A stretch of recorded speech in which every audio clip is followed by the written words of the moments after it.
नमस्कार, स्वागत है आपका भारत मौसम विज्ञान विभाग के दैनिक मौसम परिचर्चा में। जैसा कि हम जानते हैं कि हमारे भारत के कई राज्य जो है वहाँ पे हीट वेव की स्थिति पिछले काफ़ी दिनों से देखी जा रही है। मुख्य रूप से जो पूर्वी भारत के राज्य हैं और उसी के साथ जो दक्षिणी प्रायद्वीप के जो राज्य हैं वहाँ पे हमें हीट वेव की स्थिति पिछले काफ़ी दिनों से देखने को मिल रही है। और उसी के साथ जो उत्तर पूर्वी राज्य हैं वहाँ पे भारी बारिश का दौर देखा जा रहा है। तो इस ब्रीफिंग में हम देखेंगे कि जो हमारा पूर्वी भारत है या दक्षिणी प्रायद्वीप है वहाँ पे हीट वेव की स्थिति हमें कब तक देखने को मिलती रहेगी और उत्तर पूर्वी राज्यों में भारी बारिश का दौर हमें कब तक देखने को मिलेगा। उसी के साथ मध्य भारत, पश्चिम भारत या उत्तर पश्चिम भारत के राज्यों में तापमान की क्या स्थिति रहने वाली है। अगर हम कल के मुख्य रूप से हीट वेव की बात करें तो हमारा जैसा कि हम इस मैप में देख पा रहे हैं कि बिहार, पश्चिम बंगाल और तमिलनाडु के कुछ एक स्थानों पे हमें हीट वेव की स्थिति अनेक स्थानों पर देखने को मिली है, जबकि वहीं पे झारखंड, उड़ीसा, कर्नाटक, आंध्र प्रदेश और तेलंगाना के भी कुछ एक स्थानों पे हीट वेव की स्थिति हमें लगातार देखने को मिलती रही है। उसी के साथ कल उड़ीसा के एक आध जिलों में जो है हमें ओलावृष्टि भी देखने को मिली है। और कल के अगर हम अधिकतम तापमान की बात करें तो जैसा कि इस मैप के माध्यम से हम देख सकते हैं कि वो सारे एरियाज जिसको कि ब्लैक कलर के डॉट से दर्शाया गया है वहाँ पे अधिकतम तापमान जो है वो हमारे लगभग 44 से 46 डिग्री सेंटीग्रेड कुछ एक स्थानों पे देखने को मिले हैं, मुख्य रूप से उड़ीसा के ऊपर, तेलंगाना और आंध्र प्रदेश के कुछ एक जिलों में। वहीं पे जो हमारा विदर्भ है, महाराष्ट्र का जो मराठवाड़ा है, कर्नाटक का जो आंतरिक हिस्सा है, रायलसीमा है, छत्तीसगढ़ है, उड़ीसा का उत्तरी हिस्सा है, पश्चिम बंगाल, झारखंड और बिहार के भी कुछ एक स्थानों में ये तापमान 42 से 44 डिग्री सेंटीग्रेड तक हमें लगातार देखने को कल भी मिले हैं। जबकि जो हमारा मध्य प्रदेश है, राजस्थान है, उत्तर प्रदेश है, गुजरात है या महाराष्ट्र के जो तटीय इलाके हैं, कर्नाटक के जो तटीय इलाके हैं, उसी के साथ केरल और तमिलनाडु के भी अधिकांश जो स्थान है वहां पे ये तापमान 38 से 41 डिग्री सेंटीग्रेड तक देखे गए हैं। अगले आने वाले 5 दिनों की अगर हम बात करें तो मुख्य रूप से जो हमारा उत्तर पश्चिम भारत है, जैसे कि जम्मू कश्मीर, हिमाचल प्रदेश, उत्तराखंड, पंजाब, हरियाणा, राजस्थान और उसी के साथ जो हमारा महाराष्ट्र स्टेट है या गुजरात प्रदेश है वहां पे ये अधिकतम तापमानों में लगभग 3 से 5 डिग्री सेंटीग्रेड की बढ़ोतरी होने वाली है अगले 4-5 दिनों में। जबकि वहीं पे पूर्वी भारत है या दक्षिणी प्रायद्वीप है वहां पे अगले 3 से 4 दिनों तक तो तापमान में कोई खास बदलाव नहीं होगा, लेकिन 5 मई के बाद से वहां पे तापमान में थोड़ी सी गिरावट हमें देखने को मिलेगी। अगर हम डिपार्चर की बात करें तो जैसा कि हम देख पा रहे हैं बिहार के पूर्वी जिलों में, झारखंड के पूर्वी जिलों में और उसी के साथ पश्चिम बंगाल में ये जो डिपार्चर है तापमान लगभग अपने नॉर्मल से 4 से 7 डिग्री सेंटीग्रेड ज्यादा देखे गए हैं। वहीं पर तमिलनाडु, कर्नाटक और आंध्र प्रदेश के भी कुछ एक स्थानों में ये तापमान लगभग 4 से 6 डिग्री सेंटीग्रेड ज्यादा देखे गए हैं।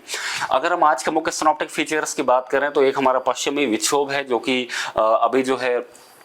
ईरान के आसपास देखा जा सकता है। उत्तर पूर्वी राज्यों में असम के ऊपर एक सर्कुलेशन, जबकि दक्षिणी प्रायद्वीप में एक ट्रफ रेखा है जो कि छत्तीसगढ़ से लेकर के तमिलनाडु तक देखी जा सकती है। इन सभी सिनॉप्टिक फीचर्स के मुख्य रूप से चलते अगर हम सबसे पहले हीट वेव की बात करें, हीट वेव में भी अगर हम पूर्वी भारत को देखें तो जैसा कि हम देख सकते हैं कि हमारा जो पश्चिम बंगाल है वहाँ पे हीट वेव से सीवियर हीट वेव की स्थिति यानी कि तापमान वहाँ पे अगले 2 दिनों तक जो है वो लगभग 45 डिग्री के आसपास लगातार हमें देखने को मिलेंगे। और उसी के साथ जो बिहार है, झारखंड है, उड़ीसा है वहां पे भी जो हीट वेव की स्थिति है लगातार हमें 2 दिनों तक देखने को मिलेगी। इसीलिए पश्चिम बंगाल में हमने रेड अलर्ट आज और कल के लिए जारी किया हुआ है, जबकि बिहार, झारखंड और उड़ीसा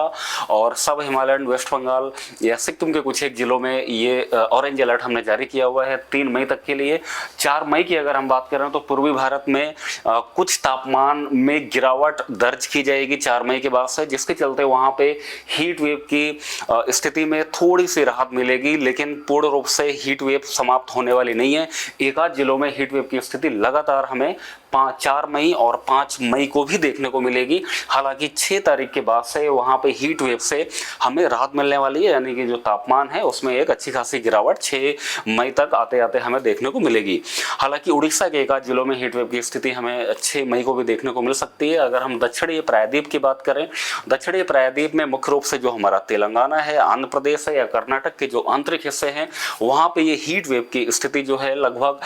5 मई तक लगातार हमें कुछ एक स्थानों पर देखने को मिलती रहेगी, जिसकी वजह से हमने आंध्र प्रदेश में,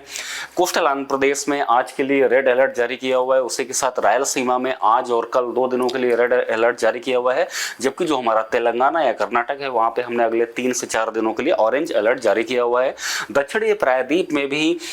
एक बार 5 तारीख के बाद से वहां पे बारिश में थोड़ी बढ़ोतरी हमें देखने को मिलेगी, जिसके चलते 6 मई से वहां पे तापमान में थोड़ी सी गिरावट दर्ज की जाएगी और हीट वेव से हमें लगभग सभी स्थानों पे राहत मिलेगी, सिर्फ कर्नाटक के एक आध जिलों को छोड़ के। वहीं पे अगर हम महाराष्ट्र या गुजरात प्रदेश की बात करें तो हमें मुख्य रूप से जो गुजरात है उसके जो तटीय इलाके हैं वहां पे हीट वेव की स्थिति एक आध जिलों में अगले 4 दिनों तक हमें देखने को मिल सकती है, जबकि जो महाराष्ट्र है वहां पे भी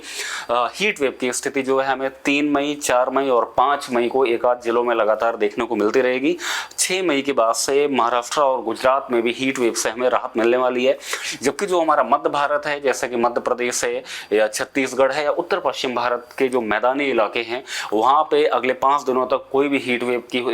होने की संभावना नहीं है। अगर वहीं पे हम वार्म नाइट की बात करें तो उड़ीसा में हमें आज और कल वार्म नाइट यानी कि रात के टाइम पे भी जो टेम्परेचर्स हैं काफ़ी ज़्यादा देखने को मिलेंगे। पश्चिम बंगाल में हमें आज रात को जो है तापमान थोड़े ज़्यादा देखने को मिलेंगे। वहीं पे जो कर्नाटक का दक्षिणी हिस्सा है और रायलसीमा में भी अगले 2 दिनों तक वार्म नाइट की कंडीशंस देखने को मिल सकती है। और उसी के साथ अगर हम ओलावृष्टि की बात करें तो उड़ीसा के एक आध जिलों में आज हमें फिर से ओलावृष्टि देखने को मिल सकती है। अगर हम भारी बारिश की बात करें तो जैसा कि हमने देखा था कि हमारे उत्तर पूर्वी राज्यों में आज भी कल भी वहां पे मुख्य रूप से अरुणाचल प्रदेश, आसाम और मेघालय के एक आध स्थानों पे भारी से अत्यधिक भारी बारिश यानी कि लगभग 20 सेंटीमीटर तक की बारिश दर्ज की गई है। और वहां पे मुख्य रूप से अरुणाचल प्रदेश, आसाम, मेघालय और मिजोरम और त्रिपुरा में आज 2 मई को एक बार फिर से हमें भारी से अत्यधिक भारी बारिश यानी कि लगभग 12 से 20 सेंटीमीटर की बारिश कुछ एक स्थानों पर देखने को मिलेगी। 3 मई और 4 मई की अगर हम बात करें तो वहां पे बारिश में थोड़ी सी कमी होगी, भारी बारिश होने की संभावना नहीं है, मध्यम स्तर की बारिश लगातार चलती रहेगी। लेकिन 5 मई को एक बार फिर से हमें अरुणाचल प्रदेश, आसाम, मेघालय और नागालैंड, मणिपुर, मिजोरम या त्रिपुरा के एक आध स्थानों पर भारी से अत्यधिक भारी बारिश 5 और 6 मई को देखने को मिलेगी, जिसकी वजह से हमने ऑरेंज अलर्ट जारी किया हुआ है। वहीं के सिक्किम के एक आध स्थानों पर 5 मई को हमें भारी बारिश देखने को मिलेगी। अगर हम भारत के अन्य राज्यों की बात करें तो जैसा कि इस मैप में भी हम देख सकते हैं, मुख्य रूप से जो उत्तर पश्चिम भारत के मैदानी इलाके हैं वो 2 मई को, 3 मई को मुख्य रूप से ड्राई रहने वाले हैं, लेकिन 4 मई को एक बार पंजाब, हरियाणा और पश्चिमी राजस्थान और वहीं पे 5 मई से पश्चिमी या पूर्वी उत्तर प्रदेश के कुछ एक स्थानों पे हल्के स्तर की बारिश हमें देखने को मिलेगी। मध्य भारत का या पश्चिमी भारत मुख्य रूप से मध्य प्रदेश है या फिर उसके आसपास के छत्तीसगढ़ वगैरह के जो इलाके हैं अगले 3 दिनों तक वहां पे कोई बारिश होने की संभावना नहीं है। 5 मई के बाद से मध्य प्रदेश, छत्तीसगढ़ या उसके आसपास के स्थानों में हमें हल्के स्तर की बारिश देखने को मिलेगी। पश्चिमी भारत में जो हमारा महाराष्ट्र है और जो गुजरात है वहां पे लगभग अगले 5 ही दिन वो ड्राई रहने वाले हैं। दक्षिणी प्रायद्वीप की या अगर हम पूर्वी भारत की बात करें तो पूर्वी भारत में मुख्य रूप से पश्चिम बंगाल, उड़ीसा है या उसके आसपास का जो क्षेत्र है वहां पे हल्के स्तर की बारिश हमें अगले 3 दिनों तक देखने को मिलेगी। ये बारिश में थोड़ी सी बढ़ोतरी 5 तारीख के बाद से हमें देखने को पूर्वी भारत में भी मिलेगी। पूर्वी भारत के साथ साथ जो दक्षिणी प्रायद्वीप है वहां पे भी 5 तारीख की रात से बारिश में